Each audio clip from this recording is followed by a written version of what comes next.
Welcome to Seasparkles Corner, and welcome. This is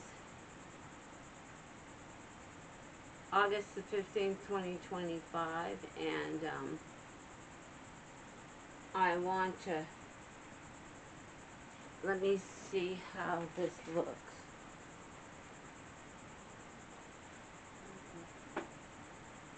Alright, let's start over. Welcome to Seasparkles Corner. This is August the 15th, 2025, and it's in the morning. Okay, today I'm going to share with you a little bit more about my wonderful grandma on my mother's side. She was born in Surrey, England. She was born in the late 1800s. And she had many brothers and sisters. So she told me this story, and I'm going to share it with you because it was so sweet. She had a brother named Horace Hamlin. As an adult, he became a famous painter. I think he was famous, I don't know. But he had a painting office down in the cellar. Okay, now getting back to what I was telling you about. When they were both little kids, I'm talking about these two siblings, my grandmother, Mamie Hamlin Roche. She was a Hamlin before she married and became a Roche. She told me a story about when they were little kids, they decided to get shovels and play pirates. So they were digging up pretend treasure. They were looking for pretend treasure. They were both being kids, from what my grandmother told me. Okay, then the bobbies came. This is what she called them, and I said to her, my grandma, what's a bobby? She said, it's police. Okay, so they came and told my great-grandmother that kids cannot dig, it's not safe, and that she needed to explain that to her children because they could get blown up. They might accidentally find a mine that somehow got buried, or a UXB. That's an unexploded bomb. Because in England, they got bombed, many wars, and they got bombed a lot, even in the late 1800s.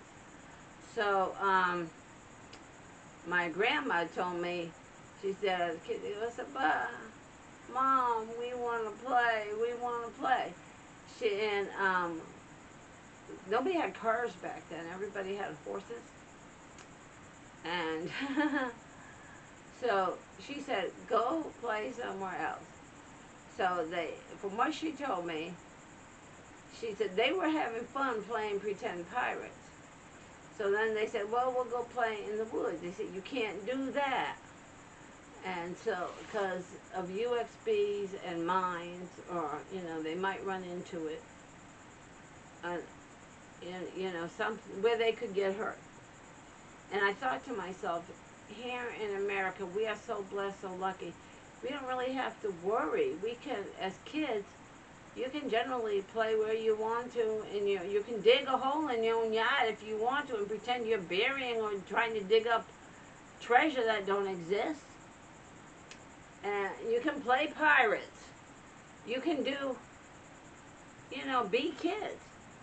But my grandmother explained in England it was for their safety, and as young kids, they really didn't comprehend it and understand that it was for their own safety. So my grandmother told me that my great-grandmother ended up grounding them both to their bedrooms and told them you can't dig holes in the yards. And I can understand the safety, but I can't see where, you know, digging a deep hole, I guess you know, the ground, I don't know. But they said it was, my grandma said it was for her safety, so they never were able to play pirates where you dig a hole again. It's very limited. Now, I don't know if it still likes that, you know, 100 years later, you know, but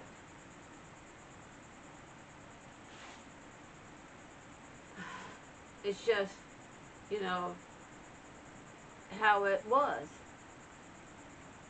That was one of my grandmother's favorite. She wanted to play. Uncle Horace was of her favorite siblings. She, of course, has many siblings. But Uncle Horace was her favorite. Now, that story she told me was very relevant to me because I never thought of playing pirates when I was a kid and whatnot. And so, which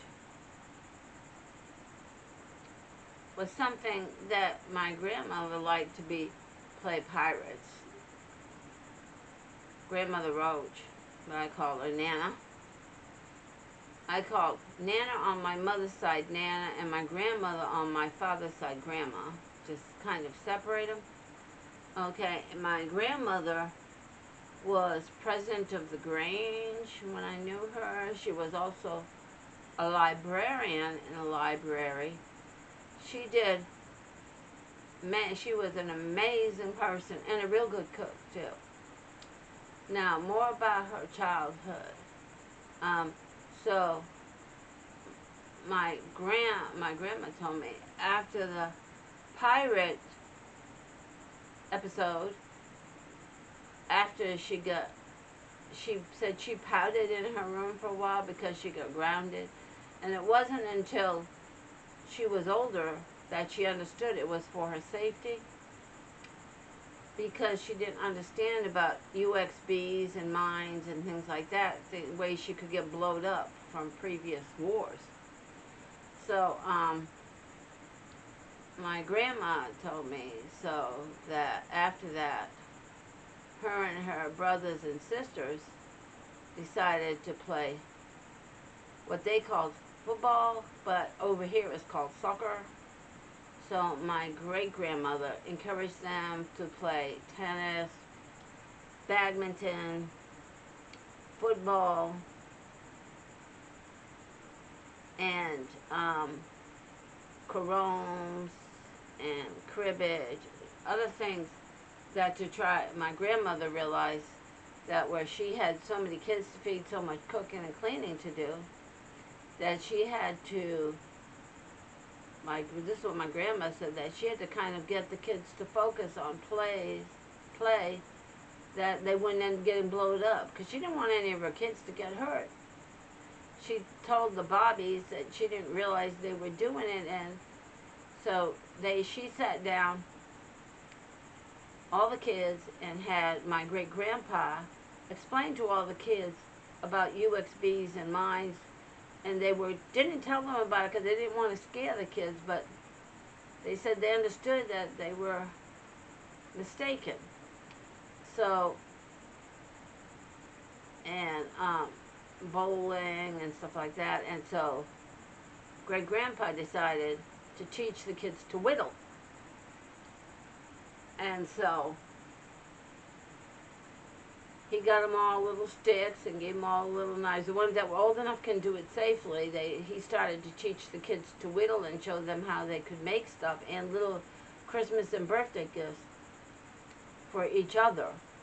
So that's where the whittling came in, making their own little games and stuff like that. Our whittles came into it in my family because he knew how to whittle, but he didn't teach the kids to whittle. And even my grandma decided that she wanted to know how to whittle too. And she told me, because she got to spend time with her dad, all the kids did it together like a family thing. And so then my great-grandparents, when they all got to whittle, they had little competitions where they would get little rewards. And even one of them was given, my grandma said, Uncle Horace one time earned half a crown with the best whittling. And that was like once a year for the whittling stuff that they could do it. And then my great-grandparents, all the stuff they whittled, they donated it when they had a lot of it. They donated it to an orphanage near them. War orphans, because when wars happen, kids end up being parentless. So they were doing that. So that's what my grandma told me. So that is more story about my grandma on my mom's side, and I'll share more with you at a later date. Love y'all. Thanks for watching. And as always, the fun never ends in Sea Sparkles Corner. Feel free to share. Feel free to subscribe. Hugs and kisses from my family to yours. Bye, everybody.